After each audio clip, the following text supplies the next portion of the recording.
Sud Radio Auto, essai croisé.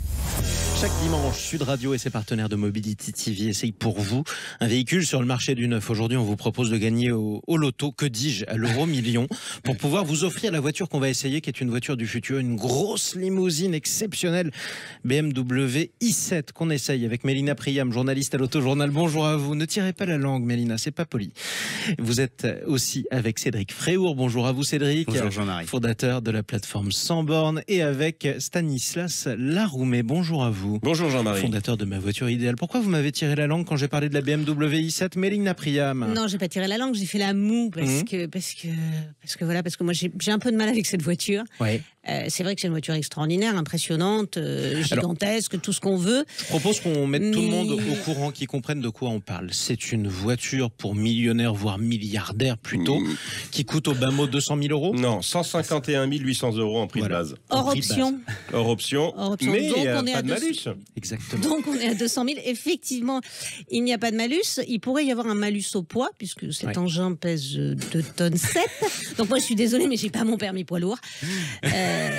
Voilà. Et c'est une auto, j'ai quand même... Alors c'est un peu dur de s'attaquer au physique, mais là j'ai un petit peu de mal.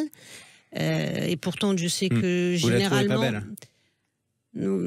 Oui, on peut dire ça comme ça. Dis-le, Mélina. Non, mais elle est moche. Voilà. Bon. Enfin, enfin, c'est pas qu'elle soit moche, c'est que je trouve ça beaucoup trop ostentatoire, beaucoup trop arrogant, et j'ai rien. Enfin, je veux dire, voilà, que je suis la première à dire que quelqu'un qui a de l'argent, s'il a envie de s'acheter une grosse voiture, une belle voiture, s'il a envie de frimer, il a le droit de le faire, c'est pas le problème.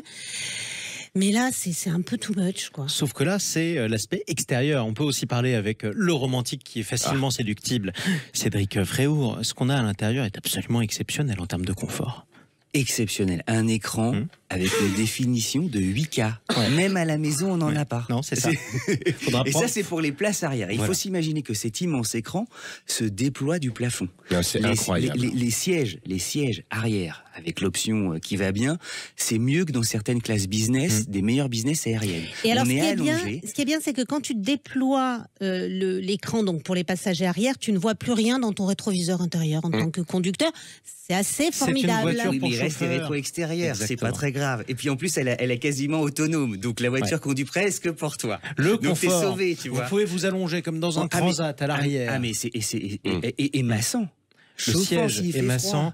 Vous avez des accoudoirs chauffants aussi. Il y a des accoudoirs chauffants. Il y a aussi, dans les contreportes, il y a des petits écrans pour tout régler. La sono, le changer de chaîne, ce qu'on veut, régler son siège évidemment. C'est un niveau de raffinement qui est inédit aujourd'hui dans l'automobile. Et alors, c'était totalement inédit, que personne ne l'avait vraiment vu venir, puisque normalement, sur ce segment-là, c'est la classe S qui donne le là. La Mercedes classe S. La classe S, qui est la voiture des ambassadeurs, la voiture de tous les puissants de la Terre entière. Et là, si on met de côté les remarques esthétiques de Mélina Priam, BMW technologiquement, ils ont plié le game. Ouais. C'est-à-dire que franchement, même, je pense que chez Mercedes, il y a une réunion de crise en disant putain, on n'a pas pensé à l'écran qui se déploie. Comment ça nous a échappé? Hans, tu viens tout de suite. Je ne sais pas comment ils l'ont dit en allemand, mais j'imagine. En tout cas, j'ai l'image. Stanislas Laroumet, l'agrément de conduite, vous qui aimez bien. Vous savez, comme j'adore les voitures électriques, vous le savez tous maintenant. Et bien, celle-là, je l'ai bien aimée parce que elle est ridicule par son poids, par son gabarit. C'est gigantesque, c'est lourd, mais ça marche. C'est un avion de chasse. Ça fait 544 chevaux, 745 Nm de couple. Ça abat le 0 à 100 en 4 secondes 7. C'est un avion de chasse mais un avion de chasse du futur, puisque quand vous accélérez, ça fait le bruit d'une navette spatiale. Bon, je suis jamais monté dans une navette spatiale, mais j'ai fait monter un copain dedans qui m'a dit, je lui ai dit, écoute, regarde. Thomas Pesquet. Non, mais je lui ai dit, écoute, regarde, tu vois, je vais accélérer fort et ça fait un bout. Il me dit, on dirait un métro. C'est incroyable. Vous avez eu l'impression de prendre le métro dans une voiture. Je l'ai pris ce matin pour venir. 4 roues directionnelles aussi. Alors, elle est très maniable, malgré son gabarit énorme. Elle est très maniable. Facile à garer, du coup?